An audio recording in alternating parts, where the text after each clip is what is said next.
Beatrice? What the hell was that stunt you pulled at the funeral? How could you act like that when your husband just died? I get that you're probably not in a good place emotionally right now, but there is no justification for shouting out, "His inheritance is finally mine," in the middle of the ceremony. And what the hell was that maniacal laugh you did afterwards? There are some things you just don't do. Well, would you look at who's preaching at me? You've got some nerve, Yasmin, if I'm not mistaken. The only reason you married my son Denzel was for his money. You're no better than me. We're practically in the same boat here, so how about you get off your high horse and drop that disgusting self-righteous attitude of yours? I promise you that is not why I married Denzel. Now I've heard it all. Playing the innocent good girl is easy, but it's obvious what you were after when you look at how much you've gained by marrying him. Not only are you now the wife of a company president, but he also gave you an executive position.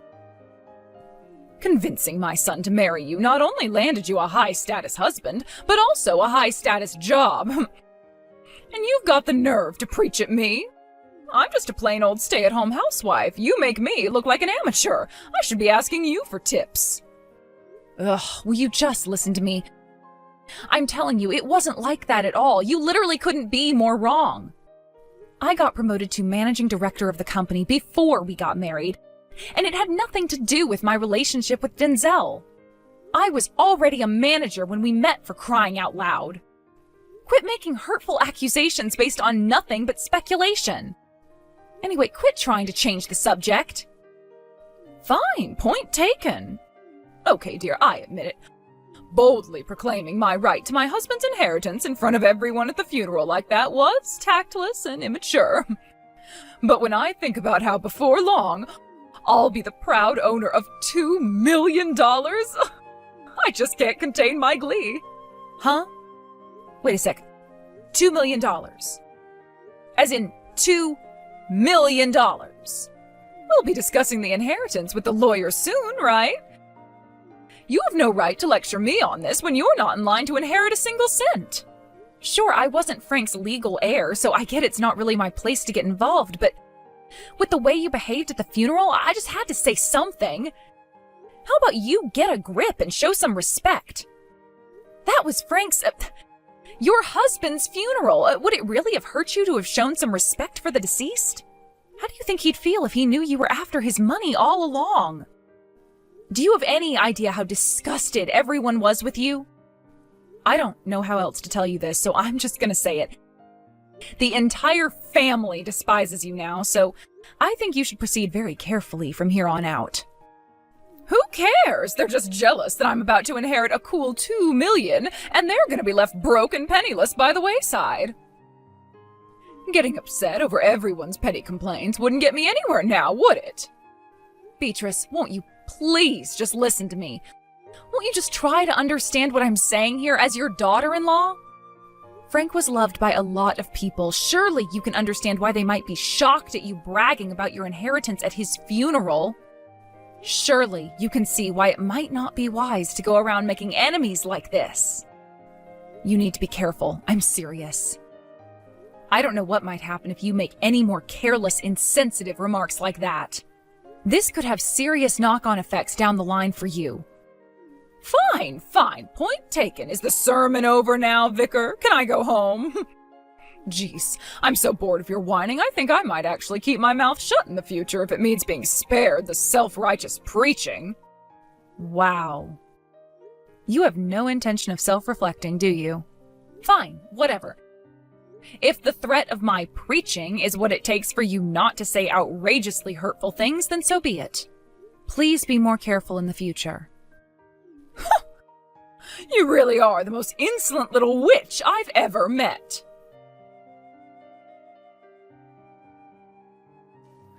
Hey, Yasmin. I decided to come home. I left things at my dad's house to my aunt and uncle.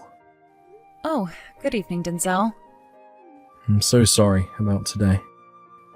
Why would you apologize? I'm sorry for what Beatrice did at the funeral. I know she might only have been my dad's second wife and isn't my real mum, but in a sense, she was still there in the capacity of my mum. What with being my dad's wife and all. There's no excusing what she did. Even though you cut her off mid-cackle and remonstrated her for her despicable behaviour, even though you're forced to go around apologising to all of the guests at the funeral, she clearly had no intention of apologising and didn't feel bad about what she did in the slightest. Right. I just feel completely stupefied every time I think about it. You'd think the wife of a wealthy business owner would understand the importance of presenting herself well to the world and knowing how to conduct herself in public. I messaged her about it after, but she carried on being as arrogant and insensitive as she was at the funeral. Her behaviour at the funeral made it pretty obvious she only ever married my dad for his money. I mean, I guess I'd be lying if I said I didn't already know what kind of person she was before all this. But that little stunt she just pulled took my disdain to her to a whole new level. We're gonna have to keep our eyes on her for a little while. You're right.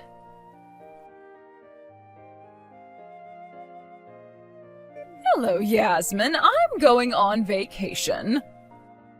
Excuse me? Apparently there were a couple of guests who couldn't make it to the funeral due to a family emergency, so they'll be stopping by at the house to make their apologies and give their condolences shortly. Make sure you're home to receive them. Vacation? What the hell are you playing at? Your husband's barely been dead a week. It's only been 3 days since the funeral. How insensitive can you be? Do you have no idea how inappropriately you're behaving, or do you just not care? What do you suggest I do with all this free time I have on my hands? Huh? Thinking about my $2 million is a nice, happy distraction, and it puts a big smile on my face, but I'm not actually going to have it until the inheritance procedures are finalized with the lawyer. None of my friends, mostly the wives of CEOs and celebrities, are inviting me to social events because they think I'm grieving. To make matters worse, I can't even stay at the house because of all the gloomy, miserable people showing up to give their condolences. If I don't get a change of scenery soon, I might get depressed and kill myself. Oh my God! Well, your friends are obviously mistaken because you're clearly not grieving at all. I can't even believe what I'm reading. Is there nothing but a big black hole where your heart should be? Quit lecturing me and come to the house immediately. I've already left. I can't risk missing my flight. Your flight? What the hell? All right, toodles, honey pumpkin. Gah! When are you gonna stop acting like this? Yasmin, is it true she went on vacation? Yes. I have no idea where she's going or when she'll be back. She left without giving me any details. I've been blowing up her phone with calls and messages, but she's completely ignoring me. God damn it. I really am sorry. Why would you apologize to me, Denzel? Because in the eye of the world, she is kinda seen as my mum. Who cares about the eyes of the world? You're my husband. You don't have to worry about things like that with me. Don't sweat it. I'm unfazed. Thanks, babe. There is something I need to ask you, though. What is it? It's about the inheritance. Beatrice seems to think she's in line to receive $2 million. Is that true? Excuse me? $2 million? Right? I wonder where the hell she got that idea from. You took the words right out of my mouth. What in the Lord's almighty name is going on here? What the hell was that crap written on that will? It said all of my husband's properties and assets went to Denzel while he was still alive? And I, his wife, am left with nothing but a measly $50,000? The rest of his money was donated to a cancer charity. Oh, I can't believe it. This is the ultimate betrayal. Yep, there you have it. You kind of just answered your own question, so I'm not really sure what to say. Seems like you understand the will perfectly. What did you do? This is all the result of one of your cunning little schemes, isn't it, woman? I bet you've been planning this scenario ever since my husband was still alive, haven't you? No, the will has nothing to do with me. What happened to the $2 million I was supposed to inherit? Yeah, about that. I never really understood how you managed to convince yourself you were in line to inherit $2 million. Would you mind explaining? What is there to explain? Isn't it obvious? I heard his first wife got $2 million, so I thought I'd get the same. Why would he pay his current wife less than his ex? Huh? By his ex-wife, do you mean Denzel's mother? Who else would I be talking about, bird brain? Ah, I think I understand now. Where the hell did my $2 million disappear to? Your $2 million is already gone. Huh? What did you just say? How could my $2 million be gone? What does that even mean? Denzel's mom manages a high-end burger joint in New York. Frank owned it, but she runs it. Apparently the yearly revenue hit the $2 million mark just before Frank passed away. Huh? A yearly revenue? I'm guessing that's where you got the $2 million figure from. Oh, and before you get excited, the restaurant was left to Denzel's little brother and his wife, so you won't be getting that either. Basically, that $2 million you convinced yourself you were set to inherit didn't actually have anything to do with the inheritance at all. Oh my god, oh, this can't be happening. You mean my $2 million never even existed? Yes, exactly. Still, you did get $50,000. That's hardly a small sum of money, Beatrice. Surely that should be enough for you. $50,000 is nothing, you imbecile! It'll be gone before I even manage to pay off all my debts! Huh? Your debts? Since when were you in debt? I thought I was in line to receive a fat $2 million, so I started being a little liberal with my spending. I ate at luxury restaurants, replaced my entire wardrobe with branded clothing, and even started visiting a male strip club. And that's not to even mention my vacation to Hawaii and my stay at their best luxury 5-star hotel. How do you think I paid for all of that stuff? I went into debt, you idiot! Wow. So are you telling me the total of all that stuff came to more than $50,000? I'll be completely broke when I pay everything off. What are you going to do to fix this, young lady? And why exactly would I do that? Aha, of course! You're to relinquish your position as managing director at my son's company to me at once. Excuse me? Everyone knows corporate bigwigs get paid absurd sums of money to do nothing but laze around in their offices while barking orders at people all day. Even I, a stay-at-home housewife, could do that. Yes, that's it. The solution to my problems: with your salary, I'll have my debt paid off in no time, and before long, I'll be able to start spending money and enjoying my life again. I can assure you, managing a company definitely isn't as much of a cakewalk as you seem to think it is. Huh? Sure, me being chosen for this job is unprecedented at the company with how young I am, so I guess an outsider could be forgiven for thinking it's not that difficult if someone my age can do it. But the only reason I made it this far is because I worked hard ever since day one. I made my way up through the ranks and did everything by the book. I certainly didn't make it to where I am through special treatment, and it didn't have anything to do with me being Denzel, the company president's wife. I earned my position through nothing but grit, determination, and hard work, and that's a fact. Oh, wow, Yasmin, there's no need to get upset. How the heck did you think I was going to respond to hearing my job being described as lazing around in my office while barking orders at people all day, after slowly clawing my way through the ranks by sacrificing my personal life due to constant overtime and overnight stays at the office for years to get it? It'd be weirder if having to deal with a crazy bitch like you didn't make me angry. Fine, point taken. You can keep your job.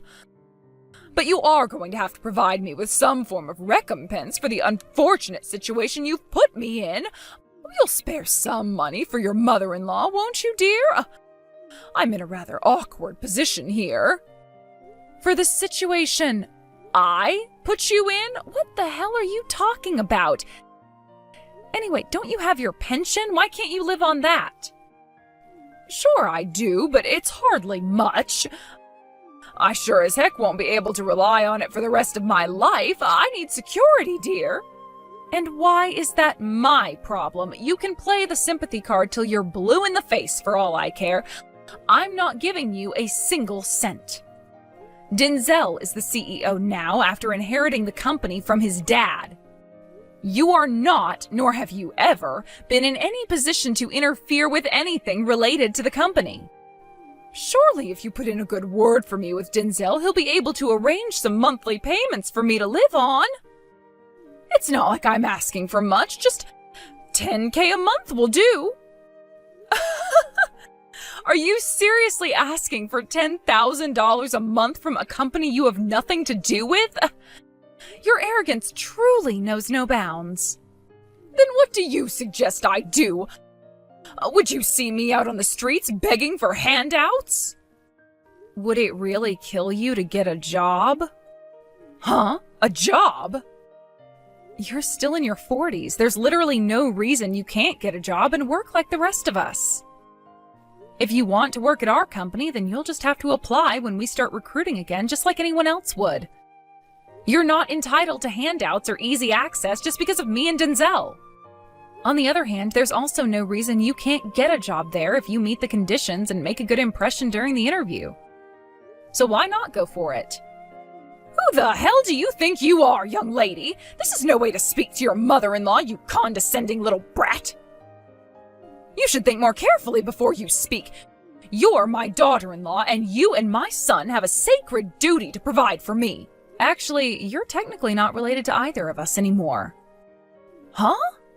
You were Denzel's mother-in-law, which I guess kind of made you my mom-in-law too. But what with his dad passing, you're nothing but strangers to us both now. Well, I... Also, the house you're currently living in belongs to Denzel now. If you want to carry on living there, you're gonna have to start paying rent. Rent?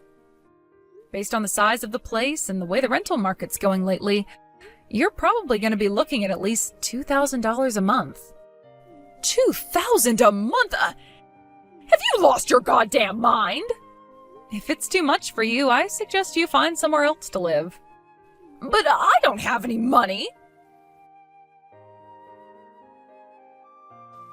It's been 10 years since me and Denzel met Beatrice. Ever since that time, she had the privilege of living a life of leisure and carefree luxury as a stay-at-home housewife on Denzel's dad's dime, without ever having to work once. However, her life of luxury and relaxation fell apart in an instant with the shocking and sudden passing of her husband. As expected, the $50,000 she did inherit immediately disappeared when she used it to pay off the debt she'd accrued after spectacularly convincing herself she was set to receive a tidy $2 million. In a desperate attempt to avoid working, she begged her relatives for money. But unfortunately for her, the whole family disowned her after witnessing her reprehensible antics at the funeral. And she didn't have a soul left in the world to rely on.